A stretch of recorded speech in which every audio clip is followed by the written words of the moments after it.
आवाज आपको आ रही?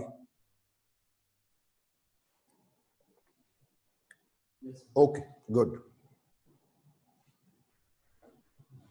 Let's start with the remaining topics in the coming three lectures.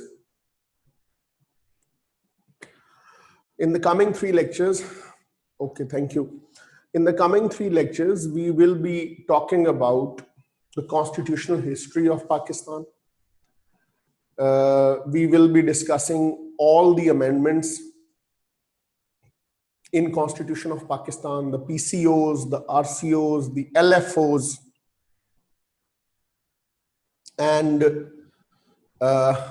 Constitution of 56-62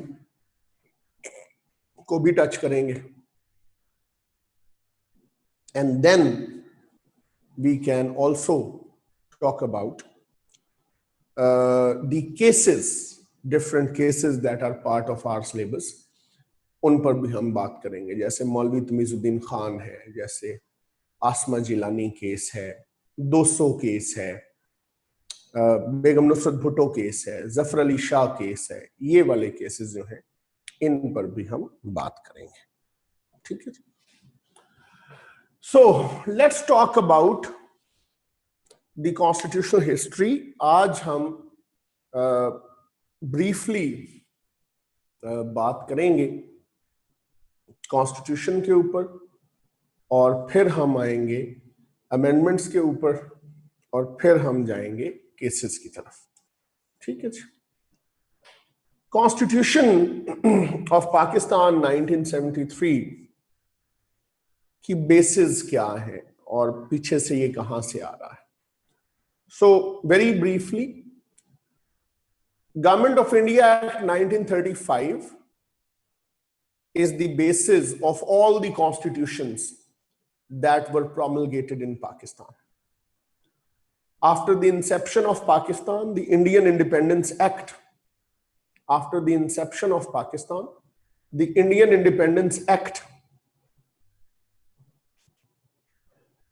basically provided this theory, gave us this right that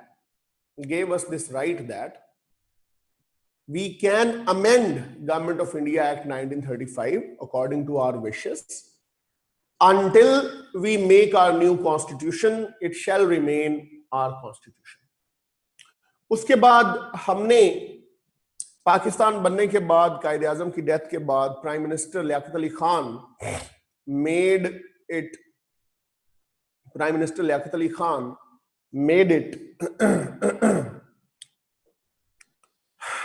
made a basic principles committee.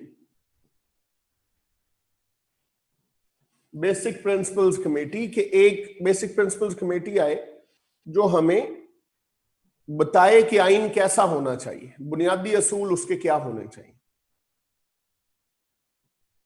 That committee provided a couple of reports that were not accepted.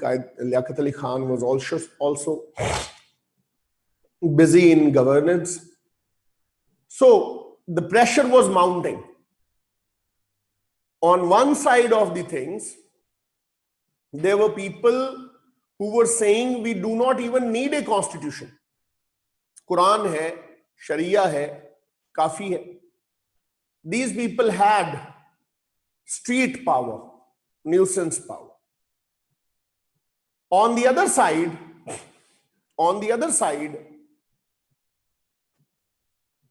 we had the civil service, the politicians who wanted a constitution. So Prime Minister was under pressure to deliver on this count. So what he did, he proposed an objectives resolution. ये draft की जाती है और 12 मार्च को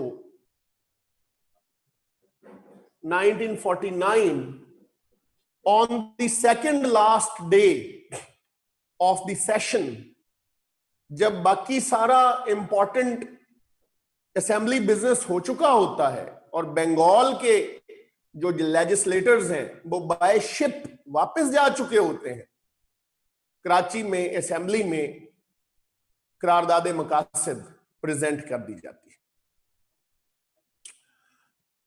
India ने भी objective resolution pass की थी 1947 में जनवरी में कि हमारा कॉन्स्टिट्यूशन कैसा होगा, but India was too big a country, so they needed an objective resolution. हमारे केस में we were already late, so we needed a constitution. ये ऑब्जेक्टिव रेजोल्यूशन एजेंडा पर भी नहीं थी, इसको पहले बताया भी लोगों को नहीं गया, इसको प्रेजेंट कर दिया गया। तो जो माइनॉरिटी रिप्रेजेंटेटिव्स थोड़े बहुत थे उन्होंने इसकी मुखालफत की। हाउएवर लियाकत अली खान और foreign minister sir Zafrullah Khan, they defended this resolution. Sir Zafrullah said, don't worry, Islam provides all the rights to its minorities, आपको कोई मसला नहीं होगा।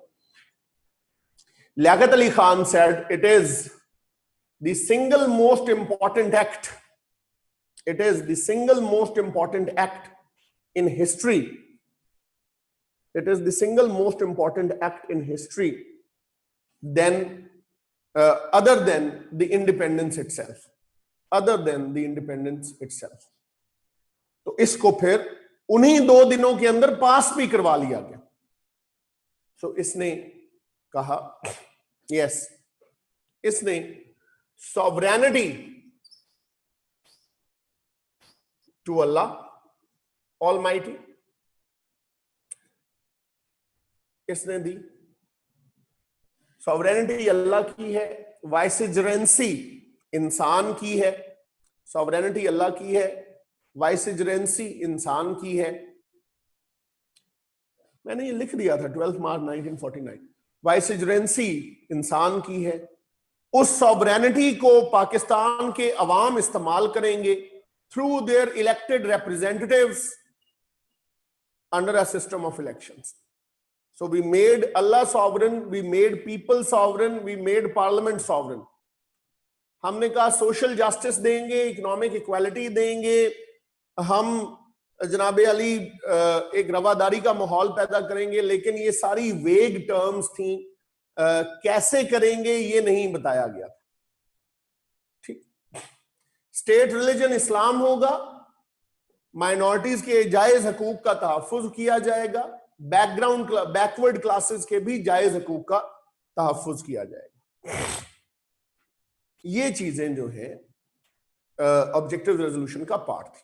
ऑब्जेक्टिव रेजोल्यूशन आ गई, वक्ती तौर पर प्रेशर लियाकत अली खान से रिलीव हो गया, और लेकिन इससे माइनॉरिटी का सेंटिमेंट हर्ट हुआ, इससे माइनॉरिटी का सेंटिमेंट हर्ट हुआ पाकिस्तान के अंदर, और काफी सारी फैमिलीज एक दफा फिर पाकिस्तान से माइग्रेट करके इंडिया चली गई। prominent among them is Mr. Joginder Nath Mandal, the sitting law minister of Pakistan, who wasn't even consulted before bringing objective resolution. ठीक है, so that happened. Liaquat Ali Khan was shot dead.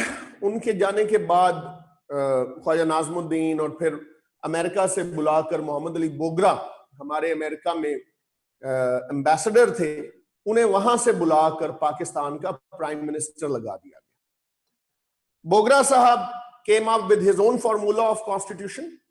उन्होंने एक बेहतर कॉन्स्टिट्यूशन देने की कोशिश की, जिसे बोगरा फार्मूला आप कहते हैं। बोगरा फार्मूला की मोटी बातें क्या थी, मैं बड़ी जल्दी से इसको करूंगा। Bogra formula provided for a supreme court, federal court खत्म करें, हमारी सुप्रीम कोर्ट बना। He provided for a bicameral legislature, 2 houses का हमारा असेंबली होना चाहिए, एक सेनेट होनी चाहिए जिसकी 50 सीटें हों 10 ईच, और नीचे नेशनल असेंबली होनी चाहिए जिसमें पॉपुलेशन बेस्ड रिप्रेजेंटेशन हो, जो जिसकी जितनी पॉपुलेशन है उसके उतने लोग आ जाए। Office of the governor general must be abolished, और उसकी जगह प्रेसिडेंट का ऑफिस लाया जाए। गवर्नर जनरल का ऑफिस खत्म किया जाए और प्रेसिडेंट का ऑफिस लाया जाए। ठीक है जी, ये चीजें हैं जो हमारी तरफ से जो हमने बोगरा फार्मूला में दी। उस वक्त मलिक गुलाम मोहम्मद साहब गवर्नर जनरल थे, असेंबली बोगरा साहब को हटाया, बोगरा साहब को हटाने के बाद उन्होंने चौधरी मोहम्मद अली को वजीर आजम ले आए, फिर वो असेंबली भी तोड़ दी और उसके बाद जो बिल्कुल जब असेंबली आइन बनाने के करीब थी, असेंबली को तोड़कर खत्म कर दिया गया 1954 में, जिसे पाकिस्तान का फर्स्ट जुडिशियल मार्शल लॉ कहा जाता है। ये मौलवी तमीजुद्दीन खान केस की बुनियाद ये वाकया बना था। मैं बाद में जब मौलवी तमीजुद्दीन खान केस पढ़ाऊंगा उसमें डिटेल में आपसे बात करूंगा। ठीक है जी। उसके बाद सुप्रीम कोर्ट ने खैर असेंबली तोड़ने के इस इकदाम को फेडरल कोर्ट ने जायज करार दिया, जिसके बाद दोबारा वज़ीर आज़म चौधरी मोहम्मद अली आए। चौधरी मोहम्मद अली ने फिर अपना आइन दिया 29 फेब 1956 को कॉन्स्टिट्यूशन को असेंबली ने पास किया, कॉन्स्टिट्यूशन को असेंबली ने पास किया और 23 मार्च 1956 the governor general signed it, president ने साइन कर दिया। सिकंदर मिर्जा साहब उस वक्त तक आ गए थे। तो यूं हमारा पहला कॉन्स्टिट्यूशन 23 मार्च 1956 को पास हुआ और इंप्लीमेंट होना शुरू हुआ। इसलिए 23 मार्च यौम जमहूरिया के नाम पर मनाया जाता है और जो 23 मार्च की छुट्टी है वो इस वजह से होती है, ये 1940 की रेजोल्यूशन की वजह से नहीं होती थी, क्योंकि पाकिस्तान में जो पहली छुट्टी हुई 23 मार्च की वो 1957 में हुई, उससे पहले नहीं होती थी। साइंड बाय सिकंदर मिर्जा साहब जो प्रेसिडेंट बने इसके बाद। लेफ्टिनेंट जनरल सिकंदर मिर्जा साहब, सॉरी लेफ्टिनेंट जनरल क्या ना, मेजर जनरल सिकंदर मिर्जा। तो जब 57 में हमने छुट्टी की, 58 में हमने छुट्टी की, 58 में कॉन्स्टिट्यूशन ही एब्रोगेट हो गया। 7 अक्टूबर 1958 को कॉन्स्टिट्यूशन पूरे का पूरा एब्रोगेट हो गया। इसके एब्रोगेट होने के बाद इसको लाया गया। अब छुट्टी का क्या करें समझ नहीं आई, तो फिर हमने छुट्टी को अटैच कर दिया 1940 की लाहौर रेजोल्यूशन के साथ। हालांकि लाहौर रेजोल्यूशन 23 मार्च को पास नहीं हुई थी, ठीक है। तो वो जो यौम जमहूरिया था वो कन्वर्ट करके उसका नाम रख दिया यौम पाकिस्तान, ठीक है। तो एज लॉन्ग एज छुट्टी होती है, खैर है, हमने तारीख बदल दी, छुट्टी नहीं की। लाहौर रेजोल्यूशन की भी तारीख बदल दी, इधर भी। खैर, to cut the long story short, ये कॉन्स्टिट्यूशन 1958 में दिस कॉन्स्टिट्यूशन वाज एब्रोगेटेड। 1956 का 1956 के कॉन्स्टिट्यूशन को असेंबली से पास तो किया गया था। ये 234 आर्टिकल्स का कॉन्स्टिट्यूशन था, 234 आर्टिकल्स का कॉन्स्टिट्यूशन था। पार्लियामेंट्री डेमोक्रेसी का कॉन्स्टिट्यूशन था। Prime minister head of the state थे, president head of the prime minister head of the government थे, president head of the state थे। नहीं बच्चे, लाहौर रेजोल्यूशन तो 24 मार्च 1940 को आया था। ऑब्जेक्टिव रेजोल्यूशन 12 मार्च 1949 को आया था, ठीक है। तो parliamentary form of government, prime minister as head of government, president as head of state. President के पास वैसे तो कोई इख्तियार नहीं था, लेकिन प्राइम मिनिस्टर को हटाने का इख्तियार उसके पास फिर भी रहा। कॉन्स्टिट्यूशन फ्लेक्सिबल था, प्रेसिडेंट वोटिंग लोगों की 2/3 मेजॉरिटी उसको अमेंड कर सकती थी। इस कॉन्स्टिट्यूशन ने ईस्ट और वेस्ट पाकिस्तान 2 सूबे क्रिएट किए। वेस्ट पाकिस्तान को इकट्ठा क्लब करके एक सूबा कहा गया, जो पहले ही हो चुका था, मैं बता भी चुका हूं आपको। और पैरिटी ऑफ रिप्रेजेंटेशन रखी गई, 125 125 दोनों तरफ से सीटें रखी गई, और यूं ये इदारा और ये कॉन्स्टिट्यूशन बनाया गया। Not many people were happy with this. Bengal वाले भी उतने खुश नहीं थे क्योंकि इसमें सेनेट नहीं रखी गई, छोटे सूबे भी उतने खुश नहीं थे क्योंकि प्रोविंशियल ऑटोनॉमी नहीं दी गई, तो सिंगल हाउस पार्लियामेंट। 7 अक्टूबर 1958 को सिकंदर, ये आइन जब आया, इस आइन ने कहा कि हम 6 महीने में इलेक्शंस कराएंगे। Elections shall be held with in 6 months, within 6 months of implementation of the constitution. But this constitution stayed in force for 30 months. This constitution stayed in force for 30 months, लेकिन इलेक्शन नहीं हुए। Parity of representation दोनों साइडों से एक जितने लोग आएंगे। ये मैं इसलिए थोड़ा स्किप कर रहा हूं क्योंकि ये ऑलरेडी मैं आपको एथनिक इश्यूज में बता के आया हुआ हूं चीजें, ठीक। तो 7 October 1958 को the constitution was abrogated by Sikandar Mirza Sahab. He proclaimed martial law all over Pakistan. No, it wasn't bicameral, it was unicameral, single house parliament. ठीक। So this constitution, यार एक मिनट मुझे म्यूट करो।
Okay जी, I am sorry, I had to take a call. तो हम बात कर रहे थे, सिकंदर मिर्जा साहब ने इसको एब्रोगेट किया, अयूब खान साहब को लाया गया as chief martial administrator. With in couple of weeks Ayub Khan साहब बैनिश्ड सिकंदर मिर्जा। 2-1 हफ्ते बाद अयूब खान साहब ने सिकंदर मिर्जा को मुल्क बदर कर दिया। वो बाकी जिंदगी लंदन में अपना रेस्टोरेंट चलाते रहे। He died in 61। उनकी डेड बॉडी भी अयूब खान ने रिसीव नहीं की, वो ईरान में दफन है। जब अयूब खान तशरीफ लाए तो उन्होंने कहा कि मैं एक ऐसा कॉन्स्टिट्यूशन दूंगा जो based on separation of power होगा, जो रियल डेमोक्रेसी लेकर आएगा। ये कॉन्स्टिट्यूशन में जो है वो प्रोमलगेट करूंगा। उन्होंने जस्टिस शहाबुद्दीन की ड्यूटी लगाई कॉन्स्टिट्यूशन बनाने में। जस्टिस शहाबुद्दीन ने मई 1961 में ड्राफ्ट कॉन्स्टिट्यूशन बनाकर दे दिया। उसके ऊपर फिर अयूब खान साहब ने खुद कुछ चेंजेस किए एंड फाइनली ऑन 1 मार्च 1962 ये कॉन्स्टिट्यूशन भी प्रोमलगेट हो गया। ये कॉन्स्टिट्यूशन भी जस्टिस शहाबुद्दीन, ये कॉन्स्टिट्यूशन भी यूनिकैमरल था, सिंगल हाउस पार्लियामेंट थी। यहां भी पैरिटी ऑफ रिप्रेजेंटेशन थी। यहां भी जो सिस्टम ऑफ गवर्नेंस है उसको चेंज किया गया और प्रेसिडेंशियल फॉर्म ऑफ गवर्नमेंट में हम आए।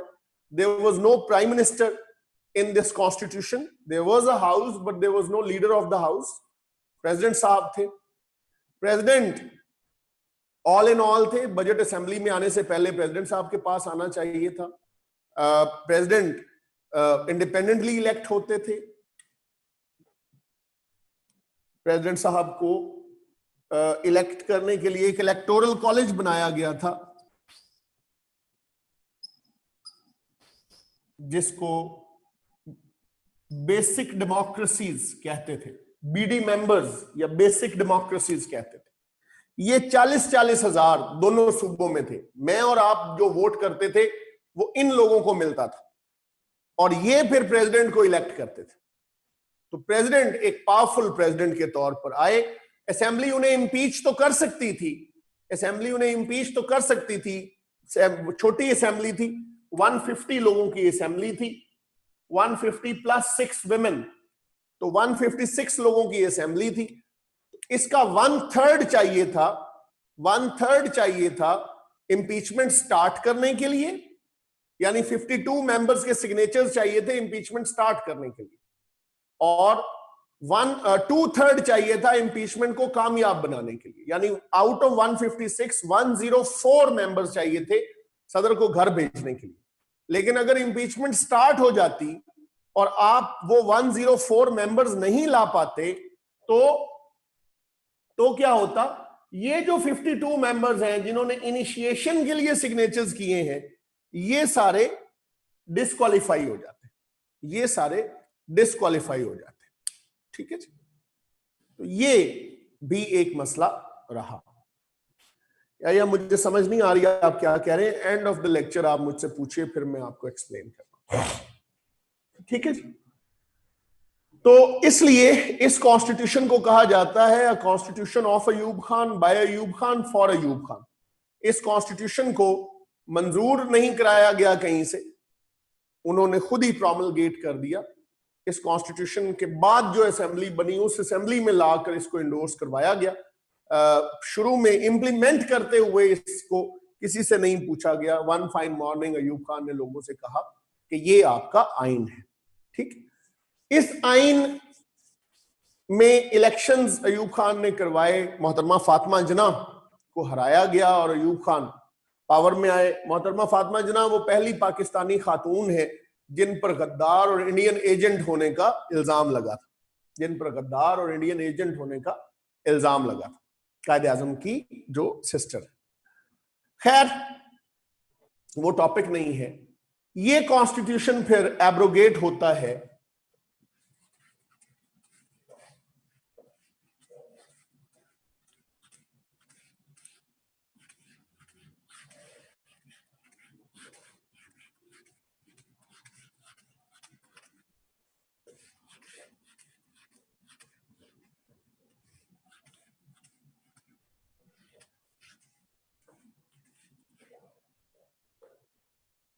ये कॉन्स्टिट्यूशन एब्रोगेट होता है 24 मार्च 1969 को। ये कॉन्स्टिट्यूशन एब्रोगेट होता है 24 मार्च 1969 को। अयूब खान साहब से इस्तीफा ले लिया जाता है और उनकी जगह आगा मोहम्मद याहिया खान कजलबाश, जो आर्मी चीफ थे उस वक्त के, वो चीफ मार्शल लॉ एडमिनिस्ट्रेटर बन जाते हैं। कॉन्स्टिट्यूशन को एब्रोगेट कर दिया जाता है और Yahya, who was an able general, one of the younger generals in Pakistan Army, Sandhurst के पढ़े हुए थे ये, proved to be a drunk and a romantic president। उनकी जाती जिंदगी के किस्से जो हैं वो ज्यादा मशहूर हुए उनकी गवर्नेंस की निस्बत। However, he brought his LFO 1970। ये LFO लेकर आए। इस LFO के तहत इन्होंने जनरल इलेक्शंस कहा के मुल्क में होंगे, कॉन्स्टिट्यूएंट असेंबली बनेगी और वो असेंबली 120 डेज में आइन बनाएगी। ठीक है जी। और अगर 120 डेज में ना बना सकी तो फौरन असेंबली डिसॉल्व हो जाएगी। इसने पैरिटी फॉर्मूला खत्म किया, 1 यूनिट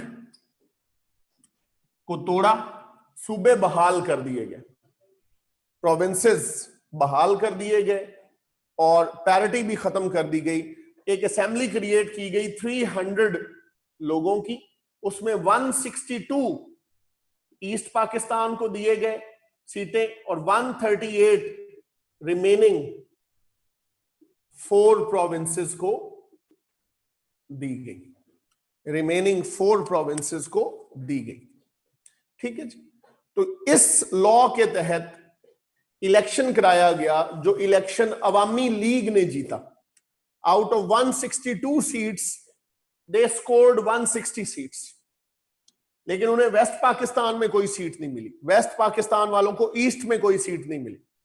इन्होंने सेशन कॉल करना था प्रेसिडेंट ने सेशन ही कॉल नहीं किया। They refused to hand over the power to Awami League. They refused to hand over the power to Awami League, which created a deadlock and an unrest in East Pakistan. उस unrest को रोकने के लिए इन्होंने general टिका खान को भेजा। General टिका Khan earned himself the name of Butcher of Bengal। 162 seats थी नेशनल असेंबली की फॉर ईस्ट पाकिस्तान। ठीक है जी। खैर, again cut the long story short, 1971 21 नवंबर को जंग स्टार्ट हुई। 21 नवंबर को जंग स्टार्ट हुई और 16 दिसंबर 1971 को पाकिस्तान सरेंडर्ड टू इंडिया और जंग हम हार गए और बांग्लादेश बना। ठीक है।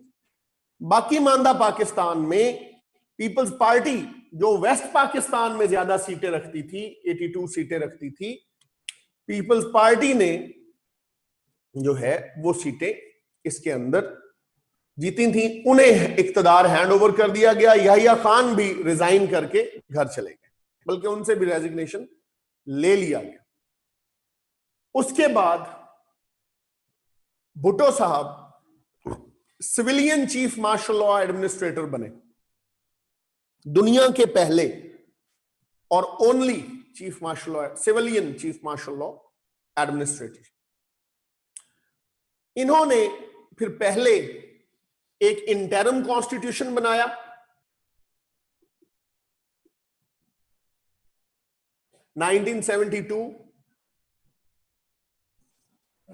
इंटरम कॉन्स्टिट्यूशन बनाया 1972 और इन्होंने ही फिर इंटरम कॉन्स्टिट्यूशन बनाकर वो जो 120 दिन की पाबंदी थी वो लिफ्ट कर दी गई और 1 साल असेंबली को मिला आइन बनाने के लिए। कमेटी कॉन्स्टिट्यूट हुई आइन बनाने की और उस कमेटी ने फरवरी 1973 को ड्राफ्ट कॉन्स्टिट्यूशन नेशनल असेंबली में सबमिट कर दिया। ड्राफ्ट कॉन्स्टिट्यूशन नेशनल असेंबली में सबमिट कर दिया। वो ड्राफ्ट कॉन्स्टिट्यूशन जो है वो फिर डिस्कस हुआ असेंबली में फरवरी से अप्रैल तक, and then on 10th April 1973 assembly ने कॉन्स्टिट्यूशन यूनानिमसली अप्रूव कर दिया। It is the only consensus document in Pakistan. It is the only consensus document in Pakistan. 2 days later, President Zulfikar Ali Bhutto also signed it into a constitution. लेकिन ये फौरी तौर पर implement नहीं हुआ, because this constitution was a bicameral constitution. This constitution was a bicameral constitution. इसने senate भी बनाई थी, और कानून बनाने के लिए जरूरी था कि नेशनल असेंबली और सेनेट दोनों मौजूद हो, तो इसलिए सेनेट के इलेक्शन कराने जरूरी थे। सेनेट आनी थी सूबों से, सूबों में भी असेंबलियां मौजूद नहीं थी, तो इसलिए पहले सूबाई इंतखाबात कराए गए, फिर सेनेट के इलेक्शंस कराए गए, और यूं फाइनली 14 अगस्त 1973 को ये कॉन्स्टिट्यूशन इंप्लीमेंट हुआ। 14 अगस्त 1973 को ये कॉन्स्टिट्यूशन इंप्लीमेंट हुआ। 14 अगस्त 1973 को ये कॉन्स्टिट्यूशन इंप्लीमेंट हुआ। ठीक है जी, तो ये एक इसका जो बैकग्राउंड है वो ये है। This constitution consists 280 articles, 12 parts, और ओरिजिनली 7 शेड्यूल्स थे जो अब 5 रह गए। डिफरेंट अमेंडमेंट्स के तहत हमने 2 एबॉलिश कर दिए। ठीक, this constitution contained fundamental rights, article 8 to 28 Pakistan के शहरियों को फंडामेंटल राइट्स दिए गए, और कोई कानून फंडामेंटल राइट्स के अगेंस्ट नहीं बनाया जा सकता। Principles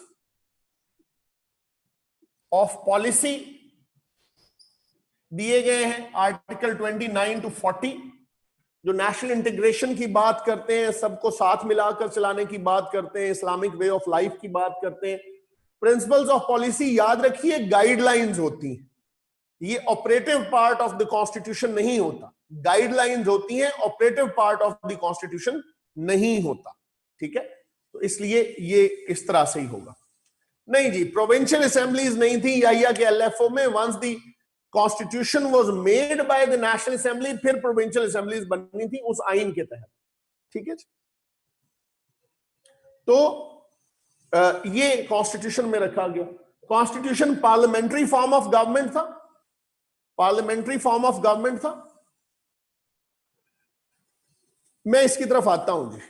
Balochistan chief commissioners province था तब तक, ये 71 में सूबा बनाया गया था, और इसकी पोजीशन फर्क थी। ये जो असेंबली जो उस वक्त पहले से मौजूद इंटरम असेंबलीज थी, उन्हें डिसॉल्व करके नए इलेक्शंस कराए गए थे।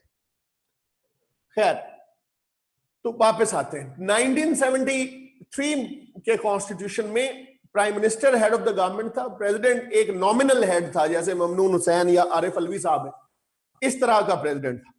ठीक है जी, इस कॉन्स्टिट्यूशन में इस्लामिक प्रोविजंस थी। आर्टिकल 227 टू आर्टिकल 231 तक। आर्टिकल 227 कहता था कि कोई भी पाकिस्तान की जो लॉ है वो इस्लाम के खिलाफ नहीं बनेगी, और all existing laws shall be brought into conformity with Islam. तो इस्लामिक प्रोविजंस भी थी। स्टेट रिलीजन इस्लाम को कहा गया। आर्टिकल 6 इसमें रखा गया संगीन गद्दारी। If anyone goes against the constitution, abrogates it, amends it, subverts it, suspends it, तो उस पर आर्टिकल 6 लगेगा जो गद्दारी है, जिसकी सजा मौत है। उर्दू को नेशनल लैंग्वेज कहा गया। सुप्रीम कोर्ट ऑफ पाकिस्तान के पास जुडिशियल रिव्यू का इख्तियार दिया गया। एक अच्छा मुतवाजन कॉन्स्टिट्यूशन बनाया गया, प्रोविंशियल ऑटोनॉमी का वादा किया गया। ये सारी चीजें मैं पीछे आपको बता कर आया। Now let's talk about the amendments, जो एक्चुअल पार्ट है जिसको हमने देखना है।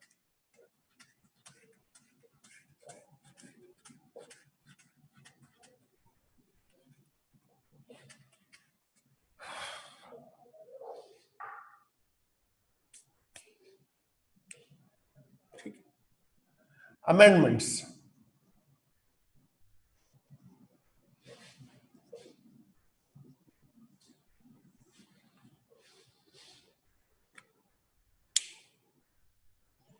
अमेंडमेंट्स क्या है? अब तक 25 अमेंडमेंट्स हो चुकी हैं।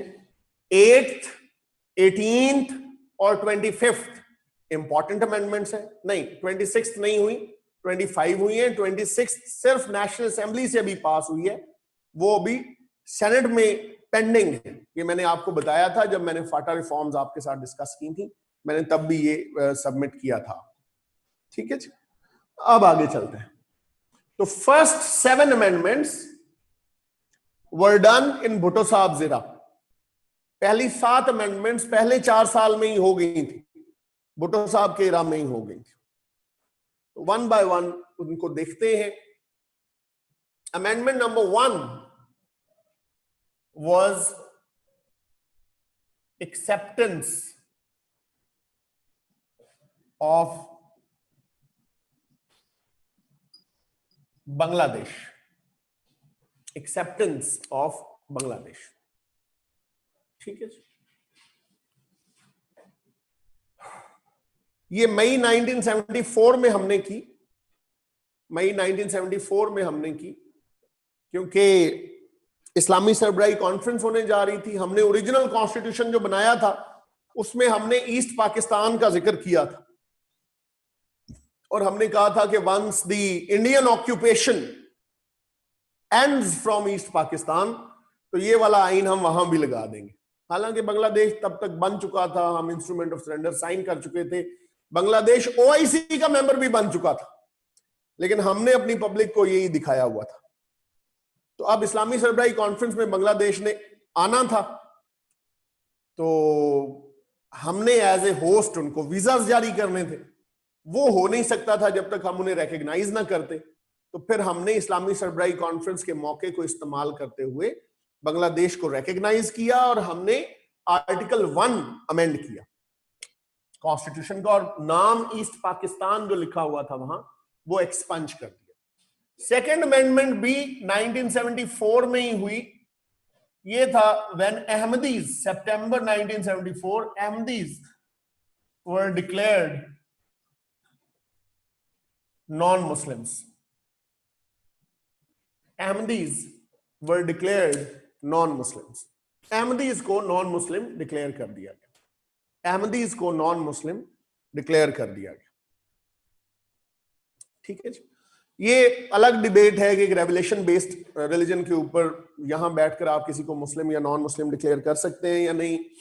और लेकिन इसकी एक बैकग्राउंड है। जस्टिस मुनीर कमीशन बना था जब ये अहमदी इशू बना था। जस्टिस मुनीर कमीशन ने कहा कि हमने 22 उलमा से डेफिनेशन मंगवाई है नॉन मुस्लिम मुस्लिम की, हर डेफिनेशन के हिसाब से बाकी 21 नॉन मुस्लिम। तो हम तो डिफाइन नहीं करेंगे कि कौन मुसलमान है कौन नहीं, पार्लियामेंट जाने, उनका काम जाने। अगर हमने ऐसा किया तो ये सारे हमें नॉन मुस्लिम डिक्लेयर कर देंगे। इसलिए फिर पार्लियामेंट में ये मामला गया और वहां बहसो मुबाहिसे के बाद इन्हें नॉन मुस्लिम डिक्लेयर कर दिया गया। खैर, उसके बाद 3rd, 4th, 5th and even 6th amendment ये प्रोसीजरल है, ये उतनी इंपॉर्टेंट नहीं है। 3rd अमेंडमेंट ने प्रोटेक्टिव कस्टडी का जो पीरियड है वो बढ़ाकर 90 डेज था पहले, इसको खत्म करके इसको 1 ईयर कर दिया गया। यानी ये जो आप लोगों को नजरबंद कर देते हैं on administrative grounds, administrative reasons के लिए कि इससे नक्शे अमन होगा, वो पहले 90 दिन था आइन में, तीसरी अमेंडमेंट ने उसको बढ़ाकर साल कर दिया। हमें लगा कि 90 दिन थोड़ा है मुखालफिन को काबू करने के लिए, तो हमने साल कर दिया। ठीक है। फोर्थ अमेंडमेंट में हमने right of bail for protective custody cases was withdrawn from courts। अदालतों से प्रोटेक्टिव कस्टडी केसेस में बेल देने का हक भी वापस ले लिया गया, बेल देने का हक भी वापस ले लिया गया। ठीक है, ये भी किया गया था। कहा गया कि ये चूंकि एडमिनिस्ट्रेटिव डिसीजन है किसी को नजरबंद करना, तो उसको छोड़ने का भी एडमिनिस्ट्रेटिव डिसीजन होना चाहिए। उसके लिए एक रिव्यू बोर्ड बनाया गया और वो रिव्यू बोर्ड देखता है कि छोड़ना है कि नहीं छोड़ना। फिफ्थ ने माइनॉरिटी सीट्स ऐड की कॉन्स्टिट्यूशन के अंदर। ये 10 जो आपकी रिजर्व्ड माइनॉरिटी सीट्स है वो फिफ्थ अमेंडमेंट के जरिए आई। सिक्स्थ अमेंडमेंट ने retirement age of supreme court and high court judges was extended। Supreme Court and High Court judges was extended। Supreme Court के लिए 65, High Court के लिए 62। Supreme Court के लिए 65, High Court के लिए 62। ये जो है वो रहा मामला। ये एक चीज है छठी अमेंडमेंट। उसके बाद आई सेवेंथ अमेंडमेंट। इंटरेस्टिंग चीज यहां भी एक है कि 4 अमेंडमेंट्स ऐसी हैं, seventh, 9th, 11th and 15th,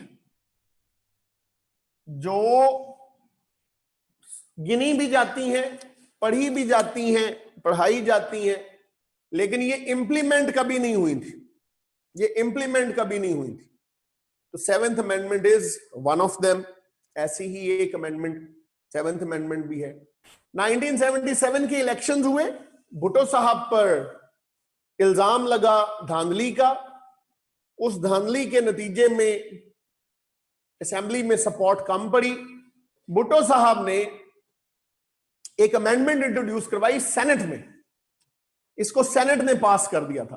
ये इसलिए अमेंडमेंट्स लिखी जाती हैं क्योंकि they were passed by either one of the houses. पूरा प्रोसेस नहीं हुआ, either one of the houses की तरफ से ये पास हुई थी। तो इनको भुट्टो साहब अमेंडमेंट लेकर आए सेनेट में कि the prime minister shall take vote of confidence, the prime minister shall take vote of confidence directly from people। the prime minister shall take vote of confidence directly from people, यानी parliament से नहीं लेगा, direct लोगों से लेगा। तो उन्हें ये महसूस हुआ कि भले पार्लियामेंट के लोग मेरे साथ ना हो, लेकिन अवाम में मैं अभी भी पॉपुलर हूं, इसलिए अवाम मुझे साथ देगी। लेकिन ये सेनेट से पास हुई, नेशनल असेंबली से पास नहीं हुई, आ ही नहीं पाई, और भुट्टो साहब का तख्ता उलटकर रहमतुल्लाह अलैह तशरीफ ले आए। तो ये भी गलत था। भुट्टो साहब अगर ये अमेंडमेंट लेकर आते तो this would have converted the constitution into presidential form of government, जो उनके अपने आईन और अपने विजन के खिलाफ था। ठीक है। उसके बाद आती है 8th अमेंडमेंट, जो जिसने पहली दफा आईन का नक्शा बदल के रखा।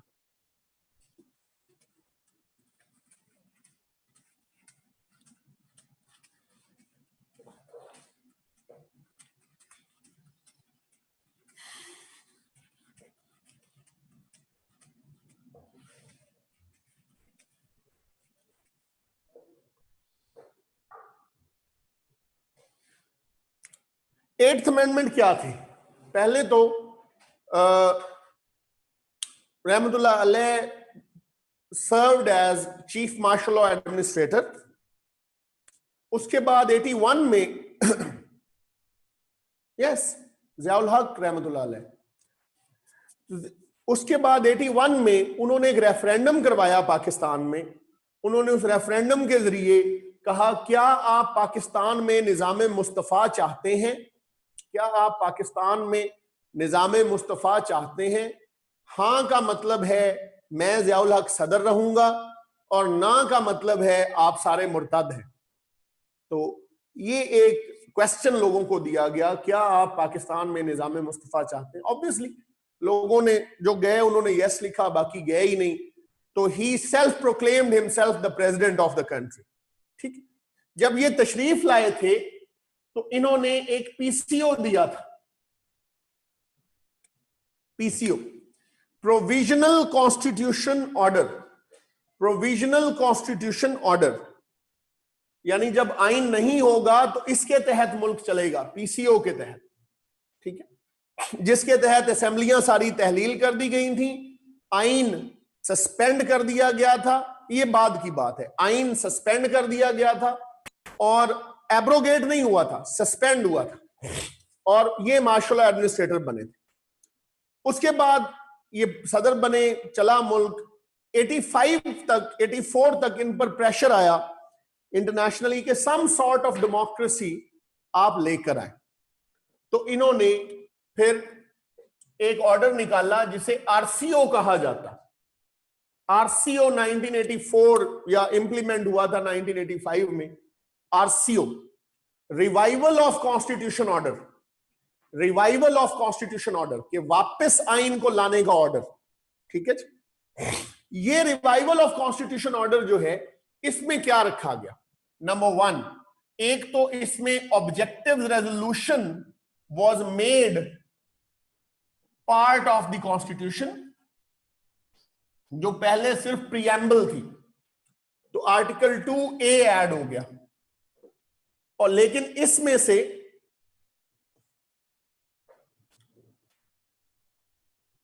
से जो ऑब्जेक्टिव रेजोल्यूशन में यह था कि minorities shall be free, minorities shall be free to practise and profess their religion. तो जिया साहब ने ये जो फ्री होने का लफ्ज है, ये बीच में से निकाल के बाकी ऑब्जेक्टिव रेजोल्यूशन को आइन का हिस्सा बना दिया। ठीक है जी, इन्होंने ही converted the constitution into a presidential form, presidential form of government में बना दिया। President can dissolve assemblies, all of them, federal and provincial. Article 58 2B मशहूर है, आपने सुना होगा। Appointment of COAS, air chief, naval chief और ISI चीफ प्रेसिडेंट करेंगे। सुप्रीम कोर्ट, हाई कोर्ट जजेस प्रेसिडेंट लगाएंगे in consultation with chief justice. तो यूं तमाम इख्तियारात सदर के पास होंगे, तमाम इख्तियारात सदर के पास होंगे। ठीक है जी, प्राइम मिनिस्टर होगा but he will be bound to act on advice of the president. Prime minister होगा but he will be bound to act on the advice of the president। ठीक है जी, और प्राइम मिनिस्टर कौन होगा ये भी president खुद सिलेक्ट करेंगे।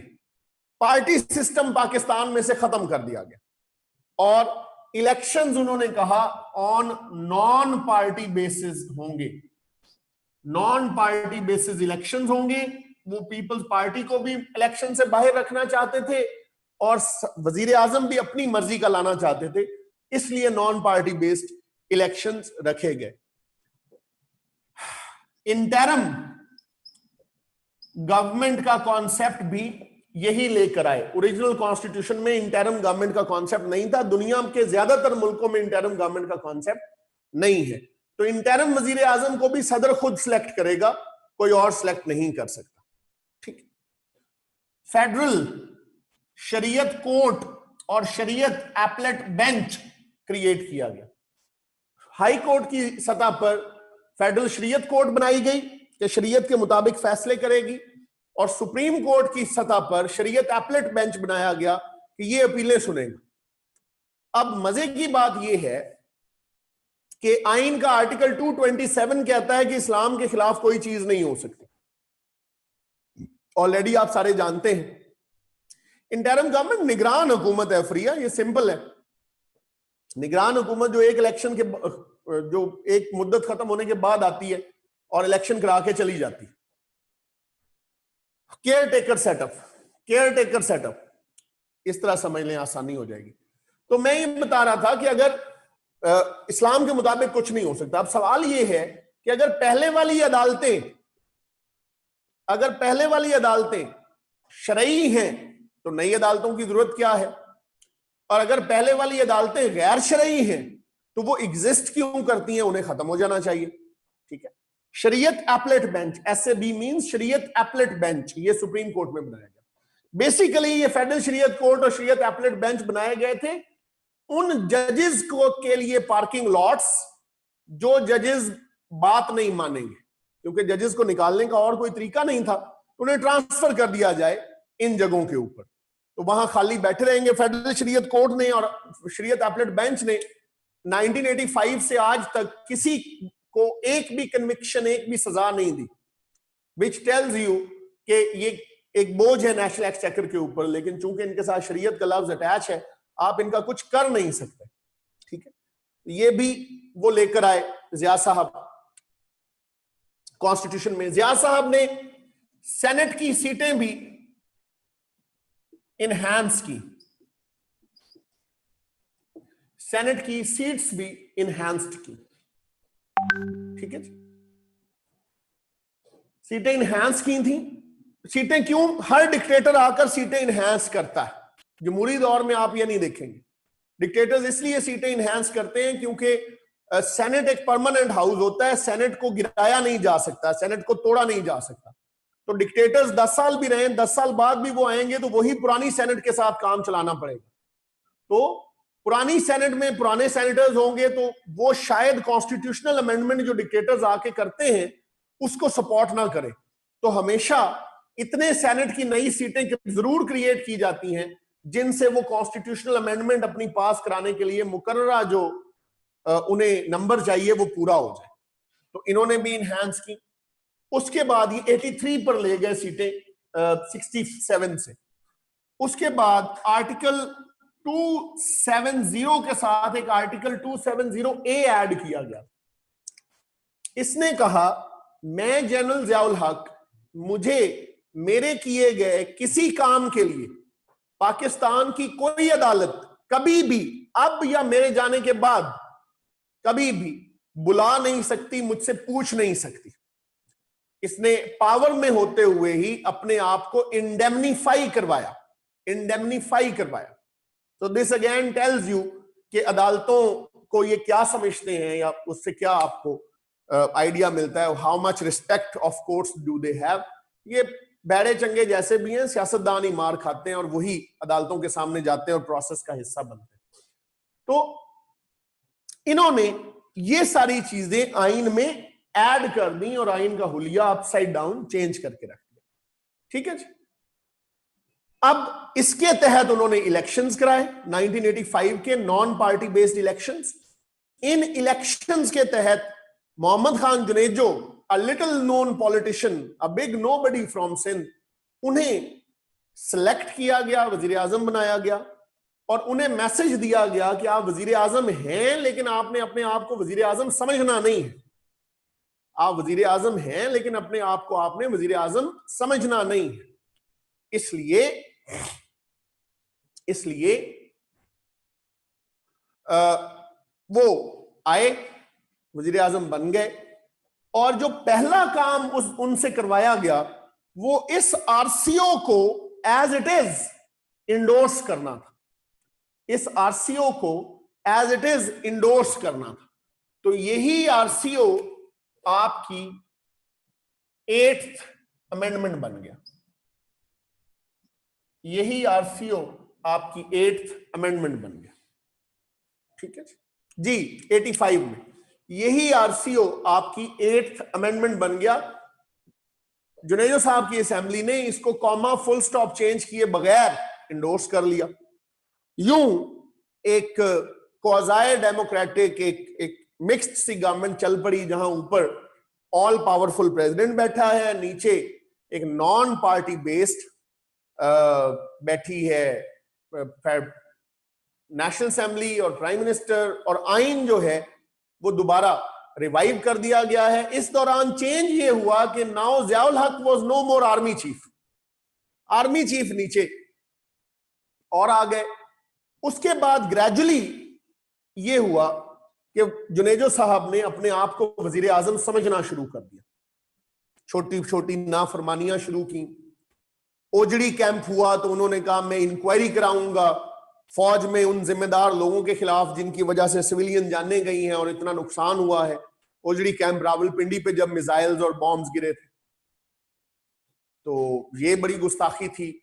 उसके बाद जनीवा अकॉर्ड साइन करवा दिया उन्होंने अपना मिनिस्टर भेज के जिया साहब की मर्जी के खिलाफ, ये भी नाफरमानी थी। जिया साहब इस दौरान ये बात समझ चुके थे कि जुनेजो साहब के साथ अब चलना मुश्किल है, तो उन्होंने अपने बड़ी गुलाम इसाक खान साहब जो चेयरमैन सेनेट थे, जिया साहब के मिनिस्टर हुआ करते थे, इन्हें चेयरमैन सेनेट इन्होंने लगाया था। तो गुलाम इसाक खान के जरिए इन्होंने एक कॉन्स्टिट्यूशनल अमेंडमेंट आइन में दी, 9th कॉन्स्टिट्यूशनल अमेंडमेंट, 9वीं तरमीम। इसको शरिया बिल कहते हैं, इसको शरिया बिल कहते हैं, इसको शरिया बिल कहते हैं। ठीक है,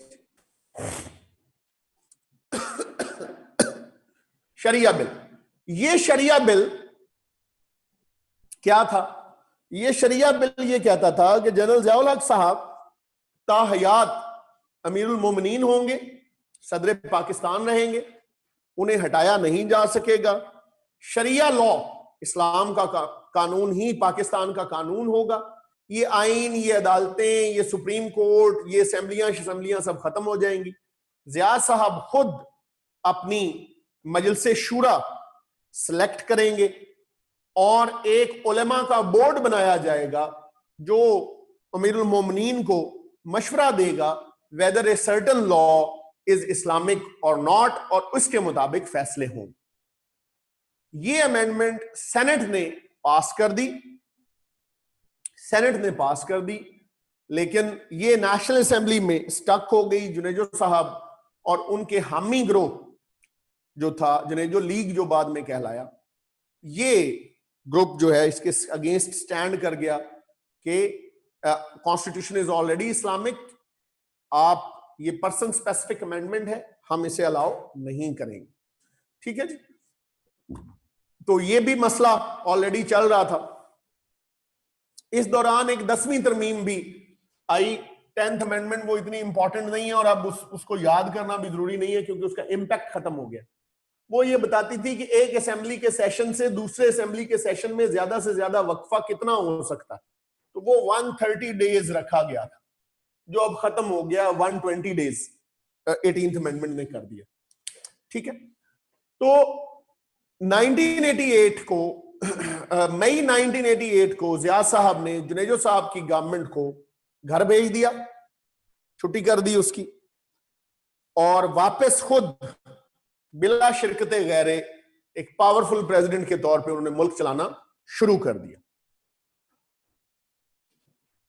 ये जब तशरीफ लाए थे तो इन्होंने दरूद शरीफ पढ़ के ये ऐलान किया था कि हमारे कोई सियासी मकासद नहीं है और हम 90 दिन में इलेक्शन करा के घर चले जाएंगे। 11 साल ये पावर में रहे और फाइनली 17 अगस्त 1988 को 17 अगस्त 1988 को इन्होंने इख्तियारे हादसे में इनका जो है वो डेथ हो गई, अल्लाह को प्यारे हो गए। और ये बस्ती लाल कमाल भावलपुर के करीब इनका जो त्यारा है C-130 वो गिरकर तबाह हो गया। जुनेजो मई 1985 में, जुनेजो साहब की छुट्टी मई 1988 में की गई। जुनेजो साहब की छुट्टी मई 88 में की गई थी। जिया साहब अगस्त 88 में अल्लाह को प्यारे हुए। C-130 मेक श्योर किया जिसने भी गिराया कि बचने की कोई उम्मीद ना हो, क्योंकि C-130 ग्लाइड करता नीचे आता है, अगर उसके सारे इंजन भी फेल हो जाए तो चांसेस कम होते हैं उसमें कैजुअलिटीज के कंपैरेटिवली अदर प्लेन्स। लेकिन वो एक्सप्लोड हो गया मिड एयर, ये आज तक अनसॉल्व्ड मिस्ट्री है। कुछ लोग कहते हैं Americans did it because they found Zia to be a baggage of the last decade, और हेनरी किसिंजर ने उन्हें व्हाइट एलिफेंट कहा था। कुछ कहते हैं नहीं, their own ambassador got killed in it, तो ये काम मुर्तजा भुट्टो ने करवाया था, अपने जुल्फकार अली भुट्टो का बदला लेने के लिए अल-बदर ने किया था। That is a conspiracy theory as well. There are many other too, तो इसलिए let's not engage in that. उसके बाद सुप्रीम कोर्ट की एक जजमेंट आई सैफुर रहमान केस में। उस केस में सुप्रीम कोर्ट ने कहा कि इलेक्शंस पार्टी बेस्ड होंगे, नॉन पार्टी बेस्ड नहीं हो सकते। वो मसला हल हुआ। फिर 88 में जमाती बुनियादों पर जनरल इलेक्शंस दोबारा करवाए गए। उन इलेक्शंस में प्राइम मिनिस्टर बनी बेनजीर भुट्टो साहब। बेनजीर भुट्टो साहबा की गवर्नमेंट हाउएवर सिर्फ 18 महीने रही और बाद में तोड़ दी गई। 18 महीने रही और बाद में तोड़ दी गई। ठीक है जी, तो ये एक मसला रहा। उसमें उन्होंने 11th अमेंडमेंट इंट्रोड्यूस की थी। 11th अमेंडमेंट इंट्रोड्यूस की थी। ये अमेंडमेंट 11th अमेंडमेंट क्या थी? Women reserved seats in national assembly and senate. यहां रिजर्व्ड औरतों की सीटें नेशनल असेंबली में सॉरी लाई जाए, लेकिन ये अमेंडमेंट इससे पहले कि पास होती दोनों हाउसेस से, बेनजीर साहिबा की गवर्नमेंट खत्म कर दी गई और मियां नवाज शरीफ साहब जब पावर में आए तो उन्होंने विड्रॉ कर ली ये अमेंडमेंट। उन्होंने विड्रॉ कर ली ये अमेंडमेंट और उसके बाद ही केम अप विद, उन्होंने फिर 12th अमेंडमेंट दी मियां नवाज शरीफ साहब ने अपने पहले टेन्योर में। वो थी, मैं पीछे भी बता के आया हूं टेररिज्म वाले टॉपिक में, वो थी मिलिट्री कोर्ट्स। 12th अमेंडमेंट क्या थी? Military courts. सिविलियन टेन्योर में ये मिलिट्री कोर्ट्स बनाई गई थी सेक्टेरियन वायलेंस को खत्म करने के लिए, मुल्क में सेक्टेरियन वायलेंस को खत्म करने के लिए। ठीक है जी, इसलिए ये मिलिट्री कोर्ट्स बनाई गई जो बाद में फिर चलती रही काफी अरसा। और इंसदाद दहशतगर्दी की खसूसी अदालतें जब 97 में बनी तो फिर ये खत्म हो गई। ये 12 अमेंडमेंट्स आज के दिन तक हम करेंगे। Let's have your questions now. 13 onwards फिर there is another series of amendments जो इकट्ठी आई थी, वो 13 ऑनवर्ड्स हैं, उसको वहां से हम स्टार्ट करेंगे जी। Any questions? अभी तक कोई सवाल है आपका तो पूछिए, एनीथिंग एट ऑल। जी हमजा बताइए। सर। वालेकुम अस्सलाम जी। हमजा सर मुझे पूछना था कि अमेंडमेंट्स होती हैं for the betterment of the government या गवर्नेंस के लिए, तो अभी तक जो हमने देखा है उसके अंदर मतलब हम कह रहे हैं कि कुछ भी इम्प्रूवमेंट नहीं थी, एक अपने पर्सनल एजेंडास के मुताबिक काम हुआ था। अगर तो हम देखते हैं कि अगर तो कोई क्वेश्चन आ जाता है कि फॉर इंस्टेंस कि आप देखेंगे अमेंडमेंट्स में किसी में आपको सक्सेसफुल या कोई अच्छी अमेंडमेंट थी, तो वो आपके ख्याल से कौन सी होगी? अभी हम कंप्लीट कर लें सारी अमेंडमेंट्स, तो then you will have yourself an idea कि अच्छी अमेंडमेंट्स कौन सी थी। ठीक है, अभी तक की जो अमेंडमेंट्स हैं वो दुरुस्त कह रहे हैं आप, सही नहीं थी, वो एग्रीड है। तो ये कल जब आप सवाल पूछेंगे तो ज्यादा रेलेवेंट होगा। 10th अमेंडमेंट आपने पूछा, 10th अमेंडमेंट थी, एक सेशन असेंबली का हुआ, अगला सेशन अब कितनी देर में बुलाया जाना जरूरी है, तो वो टाइम फ्रेम रखा गया कि एक सेशन से दूसरे सेशन के बीच का वक्फा 130 दिन से ज्यादा नहीं होगा। ये 10th अमेंडमेंट है जो अब खत्म हो गई है। जैसे मैंने अर्ज किया कि 18th अमेंडमेंट ने ये वक्फा 120 दिन कर दिया। 12th amendment Maryam military courts है फौजी अदालतें जो सेक्टेरियन वायलेंस को कम करने के लिए लाई गई थी। 11th अमेंडमेंट बुशरा थी women reserve seats, national assembly में बेनजीर भुट्टो साहिबा औरतों की मखसूस सीटें लाना चाहती थी। ठीक है, difference between article and amendment is very basic. Amendment तब्दीली को कहते हैं, आर्टिकल तो उस पीस ऑफ लेजिस्लेशन को कहा जाता है जो आइन का हिस्सा है। ठीक है, तो आर्टिकल जो है वो एक हिस्सा है कॉन्स्टिट्यूशन का, जैसे आर्टिकल 1 है जो नेम ऑफ द कॉन्स्टिट्यूशन बताता है तो वो एक हिस्सा है आइन का।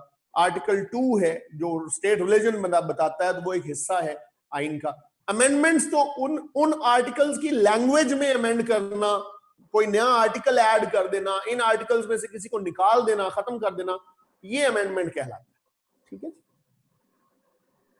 विड्रॉल ऑफ अमेंडमेंट के लिए कोई वो जरूरी नहीं होती, एक सिंपल रेजोल्यूशन से अमेंडमेंट विड्रॉ करवाई जा सकती है, उसके लिए कोई मेजॉरिटी या कोई इस तरह की शर्त मौजूद नहीं है, कोई शर्त मौजूद नहीं है। ये भी सेनेट में लाई गई थी जी, क्योंकि यहां पर भी बेनजीर भुट्टो साहिबा के पास 2/3 मेजॉरिटी नहीं थी हाउस में। इसमें एक किताब काफी है, मैंने बता रखी है, constitutional and political history of Pakistan. ठीक है, Constitutional and Political History of Pakistan by Hamid Khan. Article 6 Hamza have already been amended. 18th Amendment में Article 6 को amend किया गया है और उसके साथ Article 6A ऐड किया गया है। ये मैं जब 18th Amendment कल कराऊंगा आपको आइडिया हो जाएगा। 8th Amendment, the amendment which is considered a gateway for military dictators, is still valid. Some part of it is still valid, others are not. Some part of it is still valid, others are not. जैसे Federal Shariat Court अभी भी exist करती है, interim government का concept अभी भी exist करता है, कुछ चीजें डाइल्यूट कर दी गई, कुछ चीजें अभी भी एग्जिस्ट करती। जी जी इरफान बताइए। अस्सलाम वालेकुम सर।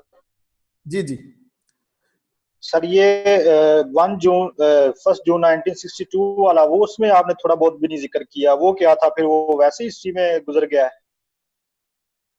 1 मार्च 1962 का अयूब खान साहब का कॉन्स्टिट्यूशन। जी सर, मैंने उसका जिक्र किया था, मैंने आपको बताया था कि अयूब खान साहब का, मैं अर्ज कर देता हूं, 250 आर्टिकल्स थे, यूनिकैमरल था, सिंगल हाउस था, उसमें 150 मेंबर्स थे प्लस 6 औरतें थी, 3-3 दोनों सूबों से, और 75 ईच दोनों सूबों से मेंबर्स ने आना था। असेंबली एक रबर स्टैंप थी, प्रेसिडेंट ही सब कुछ था। वो अयूब खान, मजीद निजामी साहब ने लिखा था कि अयूब खान का कॉन्स्टिट्यूशन फैसलाबाद के घंटा घर की तरह, जिधर से भी आए आगे सदर खड़ा होता है। ठीक है, तो एक ऑल पावरफुल प्रेसिडेंट था। इसके खिलाफ हबीब जालिब साहब ने लिखा था दस्तूर नज्म में, वो दस्तूर नज्म, ऐसे दस्तूर को सुबह बेनूर को मैं नहीं मानता, ये उन्होंने पहली दफा भाटी गेट पर मोहतरमा फातिमा जना के प्रेसिडेंशियल जलसे में पढ़ी थी। मंजूर कादिर लॉ मिनिस्टर थे, उन्होंने जस्टिस शहाबुद्दीन से कहा, एस मुंडे ने मेरा आइन खत्म कर देता है, this constitution shall only be in service in force till Ayub Khan, it won't survive a day after Ayub Khan. और ऐसा ही हुआ। सुप्रीम कोर्ट भी तगड़ी सुप्रीम कोर्ट नहीं थी, इसके पास जुडिशियल रिव्यू का इख्तियार नहीं था। इस कॉन्स्टिट्यूशन में फंडामेंटल राइट्स भी लोगों को नहीं दिए गए थे ओरिजिनली, वो बाद में पहली अमेंडमेंट 1963 में करके ऐड किए गए थे। तो ये कुछ फीचर्स हैं इस 62 के कॉन्स्टिट्यूशन। ठीक है सर, ये जो जी सर लगे सम, ये जो 8th अमेंडमेंट है, ये बेसिकली दोबारा कॉन्स्टिट्यूशन को मतलब प्रोमलगेट कर देना है, मतलब लगा देना है, ये इसी सिलसिले में थी। इसने आइन को, हाँ जी, इसने ज़िया साहब के आरसीओ को इंडोर्स किया, यानी ज़िया साहब ने जो चेंजेस आइन में की थी उनको इंडोर्स किया और आइन को लागू कर दिया उन चेंजेस के साथ। ठीक है, ठीक है सर, ठीक, थैंक यू। ओके जी, thank you. Ayub Khan basic democracy, Zia's Islamic democracy, Musharraf real democracy, can we elaborate, ये कल बात करेंगे। ये जब केसेस पे हम आएंगे और ये जब जो अमेंडमेंट आती जाएगी उस पर हम बात करेंगे। ये ज़िया साहब, मुशर्रफ साहब वाली जो है रियल डेमोक्रेसी, ये 17th अमेंडमेंट जब मैं आपको कराऊंगा उसमें करा दूंगा, डोंट वरी। उसके बाद है जी, we have lecture Faez. I would love to discuss Faez Isa case with you, लेकिन वो देखना पड़ेगा कि एकेडमी के पास वो टाइम है या नहीं, अब बाकी मामला कैसे हैं, अदरवाइज मुझे कोई जाती तौर पे मसला नहीं। ओके जी, ऑथेंटिक कॉन्स्टिट्यूशन 73 में ही आया। Yes, constitution of 1973 is the only consensus document जो सब ने मिलजुल के दिया और इस पर किसी को एतराज नहीं। किसी एक स्पेसिफिक गवर्नमेंट ने ज्यादा अमेंडमेंट्स नहीं की जी, ये टाइम टू टाइम हुई। ज्यादातर अमेंडमेंट डिक्टेटरशिप की अमेंडमेंट्स को खत्म करने के लिए की गई, तो इसलिए आगे अब जितनी भी अमेंडमेंट्स आएंगी वो उसी डिक्टेटरशिप की अमेंडमेंट्स के रिएक्शन में आएंगी। ठीक है, सबसे ज्यादा अमेंडमेंट्स किसी एक अमेंडमेंट में जो हुई हैं वो 18th अमेंडमेंट। ठीक है, what were the Islamic provisions in constitution? Article 247 Islamic provision नहीं है बच्चे, आर्टिकल 227 टू 231। वैसे तो इस्लामिक प्रोविजंस हर जगह फैली हुई हैं। आर्टिकल 1 भी इस्लामिक प्रोविजन है जो इस्लामिक रिपब्लिक ऑफ पाकिस्तान कहता है पाकिस्तान को। आर्टिकल 2 भी इस्लामिक प्रोविजन है जो स्टेट रिलीजन इस्लाम बताता है। ऑब्जेक्टिव रेजोल्यूशन भी इस्लामिक प्रोविजन है, ठीक है ना जी। सेकंड अमेंडमेंट भी इस्लामिक प्रोविजन आप बनाकर दिखा सकते हैं। इसके अलावा जो चैप्टर है, जिस चैप्टर का नाम इस्लामिक प्रोविजंस है, उसमें आर्टिकल 227 है जो कहता है there can be no law in Pakistan which is repugnant to Quran and Sunnah and all existing laws shall be brought into conformity with Quran and Sunnah। तो तमाम existing laws को in conformity लाया जा सकता है, ठीक है जी। उसके बाद 228 से 231 तक आपके पास है CII, council of Islamic ideology, council of Islamic ideology, जिसमें कम से कम 8 और ज्यादा से ज्यादा आएंगे 20 लोग, हर मकातबे फिक्र से होंगे और इनमें एक खातून भी होगी कम से कम। ये मशवरा देंगे पार्लियामेंट को कि कोई कानून इस्लामी है या नहीं है, सिंपल। 13वीं तरमीम तो आसमा अभी हमने पढ़ी नहीं है, 13वीं तरमीम हम कल पढ़ेंगे, डोंट वरी, ठीक है। उसके बाद difference in party based and non party based. जब आप पार्टी बेस्ड इलेक्शन कराते हैं तो आप इलेक्शन सिंबल्स पर इलेक्शन लड़ते हैं, ठीक है। CII के आर्टिकल्स हैं 228 टू 231। तो इलेक्शन सिंबल पार्टी पर होता है, तीर का निशान, शेर का निशान, बल्ले का निशान। तो पार्टी बेस्ड इलेक्शन कराने का फायदा ये होता है, असूल ये है कि जिस पार्टी को लोग ज्यादा वोट दें वही पार्टी पावर में आएगी, नॉन पार्टी में हर बंदा आजाद उम्मीदवार होता है, तो आजाद उम्मीदवार सारे असेंबली में आ जाते हैं, तो तब सदर सिलेक्ट करता है कि कौन वजीर आजम होगा, कोई और नहीं करता, ठीक। बोगरा फार्मूला कॉन्स्टिट्यूशनल फार्मूला था जिसने कहा था सुप्रीम कोर्ट आएगी, प्रेसिडेंट को ऑफिस क्रिएट होगा, फेडरल कोर्ट खत्म हो जाएगी, 2 हाउसेज पार्लियामेंट के होंगे, सेनेट 50 लोगों की होगी, 300 लोगों का निचला हाउस होगा, लेकिन उसमें ज्यादा सीटें बंगाल के पास। ये बोगरा फार्मूला नहीं, you should not know about, जरूरी नहीं है आपको आर्टिकल्स का पता हो, आप सिर्फ अमेंडमेंट्स भी पता हो काफी है। आर्टिकल्स तो एडिशनल इंफॉर्मेशन है आपके, ठीक है जी। If there are no more questions we should call it a day today. जी असद बताइए। जी असद, वालेकुम अस्सलाम। ये मैं पूछना चाह रहा था कि जो बोगरा फार्मूला था उसका कोई पॉजिटिव इम्पैक्ट भी आए थे? इम्पैक्ट आ ही नहीं बच्चे, वो तो पास ही नहीं ना हुआ। फार्मूला तो सिर्फ फार्मूले की हद तक ही रहा, उनको वजारत उज़्मा से हटाकर वापस उनको एम्बेसडर इन अमेरिका लगा दिया गया और वो जाकर लग भी गए, तो इसलिए उसके इम्पैक्ट की तो बात ही नहीं आई ना। अगर वो इम्प्लीमेंट हो जाता तो पॉजिटिव था। यस, अगर वो इंप्लीमेंट हो जाता तो that was a better formula, वो कॉन्स्टिट्यूशन चल पड़ता, बंगाली भी उस पर राजी थे और इधर वाले भी राजी थे, लेकिन गुलाम मोहम्मद साहब राजी नहीं थे क्योंकि उनकी पावर सारी छीनी जा रही थी, ठीक है। ऑब्जेक्टिव रेजोल्यूशन फंडामेंटली है तो डेमोक्रेसी के अगेंस्ट, लेकिन आप इसे निगेट नहीं कर सकते, आपने बहुत ज्यादा रगड़ा ऑब्जेक्टिव रेजोल्यूशन को नहीं लगाना। डेमोक्रेसी को भी रास्ता देता है ऑब्जेक्टिव रेजोल्यूशन, बेसिकली ये कंफ्यूज कर देता है रिलीजन को, पॉलिटिक्स को, इस सारी कहानी, ठीक। जस्टिस फाइज ईसा केस इंपॉर्टेंट नहीं है पेपर के लिए, इसलिए इसकी फिक्र ना करें जी। ओके जी, thank you very much, see you इंशाल्लाह।